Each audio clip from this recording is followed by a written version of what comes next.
agricole ñeneen ñi naan ko traite bi ay fan rek ci des daanaka ñu ne nag Sonacos moom am na jéego yu mucc ayib yuñ ci taxawal ndaxte am na lu toll ci fanweeri milliards ci suñu xaalis yuñ ci fas yéene dugal rek ñu ne nag atum ren ji dañu bëgg rek li ñu jëndoon daaw ci wàllu gerte ñu romb ko fuuf li ñuy jeexale rek mooy dinañ dem ba ca diwaanu Tiwaawoon fekk fa soxna Fatou Dieng mu ñëwaat rek ci li nga xamante ne loolu la ñuy fas yéene jagleel askan wi ci seen biir xibaar yi soxna Fatou xanaa rek ñu delloo la ngay nga doxal ba ci kanam rek jox ñu li nga xam ne moom ngeen tënk foofu. Ibou Diouf maa ngi lay fay nuyu téléspectateur yu télévision Futurs Médias ni nga ko waxee xibaar yi ak ponk yi ci gën a ci dëkku Seydi Hadj Malick Sy lu toll ci juróom-ñaar fukki doomu aadama ak juróom teg nañ leen loxo ci gox yu fasantikoo yi nekk ci dëkk bi waaye itam takk dee di seen lim nee ñu ëpp na ñaari junni ak juróomi téeméer di ngeen dégg ci biir xibaar yi général Abdoulaye Diop beneen ponk itam di njiitu réew bu Sénégal la mu bëgg rek mooy lu jëm ci dem beek dikk bi mu bañ a am benn gàllankoor loolu nag mi ngi ko yëkkati ci ndaje mi mu doon am ak ay jëwriñam gàmmu atum 2019 ba tey campagne de sensibilisation bi ngir rek ñu sàmmonte ak code de la route ñi ngi koy amal association ñu dippee ange de la route ñoom ñu ngi wër ci gaar yi ne ci Ndakaaru di ñaax chauffeur si ñi daw ndànk dal ndànk wér-gu-yaram hôpital Mame Abdoul Aziz Sy Dabakh bokk na ca lanu bëgg rek mooy subvention maanaam ndimbal lañ leen di jox ci at mi ñu koy gën a yokk waaye itam yenn ci ay jumtukaay yu bërëb bi soxla ñu gën a mën a fexe ba taxaw ci jeexal nañu nag jëmu yaa miñ doon amal muy rencontre scientifique la leen ko dippee ci mawlid ji seen ji nag la ñuy wax rek mooy lu jëm nag ci njàng ak njàngale waaye itam naka la ñuy def ba fexe ba génne yalwaan ji ci Sénégal yalwaan googee sax nag ca Ndakaaru liñ ci lim gune yi ci mbedd mi nee ñu ëpp nañu daal fanweeri junni loolu yëpp nag ci biir xibaar yi lañ ko fas yéene faram-fàcce mbokk yi ponk yaa ngoog dañuy dellu Ndakaaru ci kanam tuuti bu Ibou Diouf noppee ñu ñëw fii yaatal jataay. soxna Fatou Dieng jërëjëf yaak ñi nga teewal foofu ca diwaanu Tiwaawoon ni nga ko waxee noonu lañ koy defee dellusi fii ci Ndakaaru dem ba ci camp Dial Diop foofee nag la ñu doon màggal rek bés bi nga xam ne moom lañ jagle force armée bu Sénégal ci teewaayu njiitu réew mi Macky Sall kooke nag yëkkati na fa ay kàddu ne dinañ def kem kàttan ngir dooleel leen ci wàllu jumtuwaay su ko defee rek seen mission bi nga xam ne bés bu nekk ci la ñu nekk ñu mën ko matal ni mu waree Cheikh Diop amoon na fa tey ak Youssou Baro. Le sergent-chef Amadou Ndiaye, caporal-chef lii nga xam ne ñoom ñu séq armée sénégalaise daal di fi teew tey jii nag di bés bu am solo ci ñoom ba tax ñu leen di delloo njukkal ci waar bi nga xam ne yàgg nañ koo bay. officier sous-officier militaire. tey jii nag ma leen di jaajëfal ci liggéey bi nga xam ne boobaak léegi yéen a ngi koy def ci wàllu wi ndaxte yéen a ngi aar bu baax a baax ñi nga xam ne ñoom ñoo di askan wi ci lépp lu soxal seen ak kaaraange. de vos différentes missions. Rôle des forces armées dans la gestion des pandémies et catastrophes li leen nekk thème bi nga xam ne daal nañ koy jukki ni ki ren mu nekk thème bu am solo. Dans un monde où les menaces sont protéiformes. thème bi nag bu ngeen gisee ñu daal di koy tànn ren nag dafa tombeek jamono bi nga xam ne li nga xam ne moom moo di àdduna bi xaw naa salfaañoo ndax li waral lu mel moom moo di dina tax ñi nga xam ne ñoom ñoo di way takk der yi gën a farlu ci lépp lu soxal wàllu kaaraange gi moo xam ci wàllu koom ci wàllu wér-gu-yaram ci wàllu politique ba ci sax li nga xam ne moom la askan wi di dundee. La sécurité politique. liggéeyu jàmbaar yi li nga xam ne doon na lu kenn dootul natable ci mim réew loolee tax njiitum réew mu Sénégal daal di amal ay diggé te itam daal di ci toftal ne dina def kéem kàttanam ngir rek armée bi mën a nekk ci ay conditions yu mucc ayib. Aujourd'hui. mu mel ni nag lépp loo xamante ni dafa soxal matuwaay yeeg yu ni mel dinañ ci taxaw bu baax a baax boo xoolee armée de l'air nag war na gën a mën a farlu ci li nga xam ne rek moom lay def ba ci armée de terre ak itam mer boo xoolee itam war nañ def ab taxaw seetlu ngir rek gën a jàjjuwaat ci li nga xam ne moom la ñuy def ci waax yi ndax xam ngeen ne dañu war a amal li nga xam ne moom moo di exploitation yu pétrole ak itam gaz bi boo xoolee itam ci jéego yi nga xam ne daal nañ koy def ci ñetti hôpital yi nga xam ne dinañ mën a taxaw ci lépp lu soxal wàllu urgence. journée des forces armées doon ab bés bu am solo ci ñi lii doon itam ab bés boo xamante ni nañ ci delloo njukkal soldaar ya woon ba ci sax ñi nga xam ne daal nañuy def ay guerre ba tax ñu daal di am ay gaañu jàmbaari fàq tëdd yi nga xam ne yàgg nañoo liggéeyal askan wu Sénégal. le sergent Amadou Makhtar Ba du bataillon. Cheikh Diop journée des forces armées boobu sax la ñuy desandi rek ak màggal biñ ko amal foofee ca diwaanu Kolda foofee nag askan wi rafetlu nañ tamit taxawaay bi nga xam ne rek l'armée bi am na ko fa bokk na ci kaaraange buñ leen di otul ndax nee nañ seen xew-xew yi rawatina lii di nawetaan moom dañ leen di taxawoon nu ko waree rek bu ko defee rek benn fitna duñ ko fa nemmeeku ba tax rek ñu leen di jaajëfal Abdoulaye Diallo moo ñu teewal diwaan ba. tàggat yaram bu àndul ak benn fitna doon na li ñu soxla fu ne loolu la takk der yu zone militaire numéro 6 xam moo tax ñoom duñu yem kese ci seeni liggéey waaye dañuy bokk indi kaaraange ci terrain football nawetaan yu ci kaw gi doon ay gox fu ñu dul fekk police wala gendarmerie ca béréb yi ni mel yooyee takk der ñoo fay assurer le maintien de l'ordre. pour wàllu kaaraange gi parce que xam nga fii monde rural mooy ci àll ba amul ay gendarmerie amul policier mais yàlla def na ne am na ay militaire bu sorewuñu fii à 1 kilomètre de la frontière mooy frontière Guinée-Bissau diggante Guinée-Bissau ak Sénégal mais ñoom vraiment dañuy jàppale du début à la fin ci concept armée nation ñu ngi leen jaajëfal vraiment ñu leen remercier à sa juste valeur vraiment ñun moom sant rek lañ mun a ci militaires yi parce que depuis le début dañuy bàyyi seen soxla dañuy bàyyi lu bari ñu ñëw jàppale ñu et puis sans condition vraiment loolu sant ñu ngi leen sant di leen gërëm. looloo tax waa nawetaan yu Odegam bu Tànkanto Escale daal di jongante ci jàmm ak salaam. surtout de jouer avec nos. rawatina ñu amal ab football bu àndul ak benn fitna ñaari équipe yi football nañu ci fair play waa Medina Samba Diamanka ñoo jël ndam li ñoo ngi leen di féliciter tey encourager équipe Seykou Sembe. l'équipe vaincue ça veut dire l'équipe l'ASC Seykou Sembe.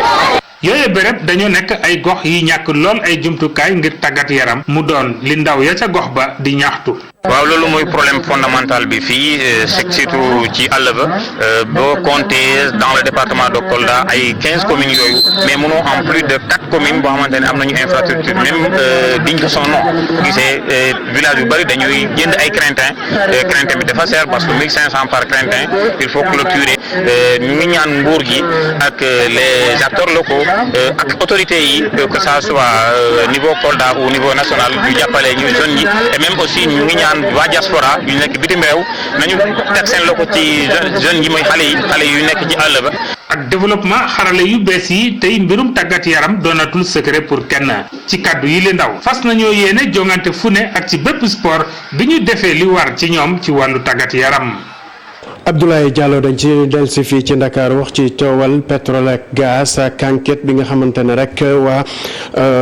enquête bi waa BBC amaloon ci boobu liggéey ki nga xamante ne rek mooy Samuel Sarr nekkoon ci kilifa ci jamono yooyu nag nekkoon fa ministre de l'énergie ci jamono yi Abdoulaye Wade déglu nañ ko ci boobule dossier gannaaw bu mu génnee nag yi kàddu yi rek la yëkkati ñu teewlu ay kàddu. juge bi daf ma oo pour laaj ma affaire Petro-Tim bi mënuma si wax parce que dossier bu nekk si instruction la mais lu wóor bu wóor comme ni ma koy waxee rek ñi xam duñu wax ñi xamul nag ñoom ñoo nekk si mbedd bi ak si presse bi di wax lu ñu xamul. mbaa yaakaar nga ni dina aboutir. waaw yaakaar naa ne am na aboutissement si loolu. del si wax ci coowal milliards yi 94 milliards yi nga xamante ne rek jamono ji ñu ngi ciy waxtaan ba yëkkati kàddu yu bëri loolu nag am na kuréel bu duppee seen bopp suñu 94 milliards na leer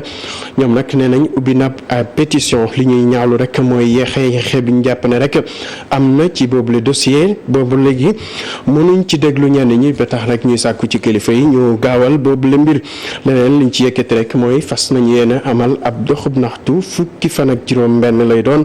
ci weeru novembre ki nga xam ne mooy Maguette Souare Diallo te woon na seen ndaje tey bi àndoon ceek Thierno Laurent Mendy. ginnaaw ab plainte bu ñu teg ci kanamu procureur ci kaw Mamour Diallo ak Taïwo Sarr collectif citoyen sunu 94 milliards nay leer dafa daal di lancé ab pétition collectif bi li mu bëgg mooy ñaari accusé yi ñu daal di wuyu. ay jéego yi ñu ci def jéego bi ci njëkk mooy dinañu dox jël suñu dàll dem ci citoyen yi ku nekk fa nga nekk ñu informer la mobiliser la def aussi benn jury populaire boo xam ni ay personnalité ak ñëpp dinañ ci dugg ba nga xam ni mbir moom dina leer di leen wax aussi que ni am na benn pétition en ligne boo xam ni depuis ci minuit commencé na circuler population yi ak ñi nekk ci diaspora yi fu waay war a mën a nekk war na ci mën a souscrire. ab yéex bu ñu gis ci évolution bu dossier yi nga xam ne ñu ngi ci loxo fi yoon doone benn. justice aussi dafa war a def liggéeyam ndax justice moom mooy rempart bi nga xam ne tey moom moo war a doon tatagal li nga xam ne moom mooy suñu démocratie tey citoyen foo mën a nekk loo oyof mbubb bu fekkee ni dem nga fa mbaxane doonee benn war nga mën a am décision boo xam ne boo paree di nga ci gis sa làq doom dóor doom loolu duñ ko mës a accepter duñ ko mës a gëm. ginnaaw sax ab pétition bi ñu lancé collectif citoyen sunu 94 milliards nay leer xam na ni ab doxu ñaxtu dinañ ko organiser fukki fan ak juróom benn ci weeru novembre bi ñuy dëgmal ngir rek dénoncer scandale yi. Aïssatou Gueye Ba bi yoon nag dañuy wax ci beneen Aïssatou kookee de Aïssata Tall Sall ñu ne nag tab nañ ko rek mu doon ab envoyé spécial njiitu réew mi Macky Sall mu nekk rek maire Podor moo remplacé ci poste bi soxna Aminata Touré bi nga xam ne rek jamono ji mooy présidente conseil économique et social et environnemental li ñu dem ba ca diwaanu Bambey foofee nag coow li doxoon diggante ndongo yi ak takk der yi daanaka am na leneen lu mu jur ndaxte juróom-ñaar si ñoom teg nañ leen loxo bokk na ci ñooñee sax benn xale bu jigéen rek boo xamante ne jamono ji ñuy wax ak yéen ñoo ngi ca commissariat bu Bambey ndax ñoom nee nañ tey si suba dañu jógoon rek ne kenn du fa amal cours te kenn du fa liggéey ba tax rek takk der yi amoon nañu jafe-jafe seen diggante. ñu del si fii ci Ndakaaru wax ci Sonacos ab ubbite traite bi njaayum gerte bi nag nee na daanaka ay fan yu yees moo ci des ñu ne nag nguuru Sénégal jaarale ko ci Sonacos am na daal ab prêt bu toll ci 30 milliards yoo xamante ne dina ko may ñu yokk jéego yi maanaam li ñu jëndoon daaw ci wàllu gerte ñu doublé ko loolu nag dina tax ñi nga xam ne ñooy béykat yi tamit ñu gis seen bopp ci boobule fan. Fatima Touré teewe woon na seen ndaje tey àndoon ceek Amadou Ba. lu toll ci 45 millions d'euros ñu xayma ko ci fanweeri milliards ci francs CFA la ñu daal di dugal ci campagne agricole 2019-2020 accord de partenariat bi nag ñu xaatim ko ci diggante gouvernement du Sénégal ak banque islamique de développement li ñu ci jublu mooy daal di jàppale ki nga xam ni moo di Sonacos. ren pour wax ak suñu mbokk béykat yi ak suñu mbokki opérateurs yi Sénégal am na lu ëpp fanweeri milliards ak CFA. pour mën a tàmbali njëndum gerte bi. ay défi nag manquéwul benn yoon ngir rek réussir campagne agricole bile bu ñu sukkandikoo ci cadre directeur Sonacos. Sonacos daaw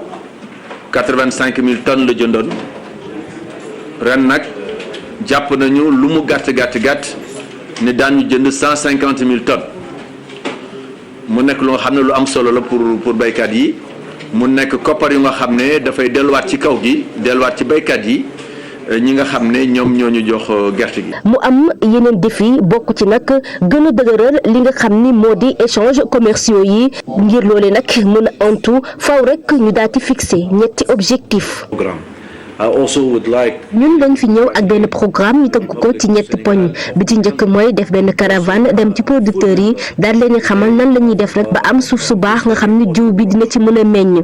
beneen bi nag moo di dooleel PME daal leen di yokk financement bi ñu topp mooy daal di gis 80 exportateurs arabo-africains ngir waxtaanee ci mbir mi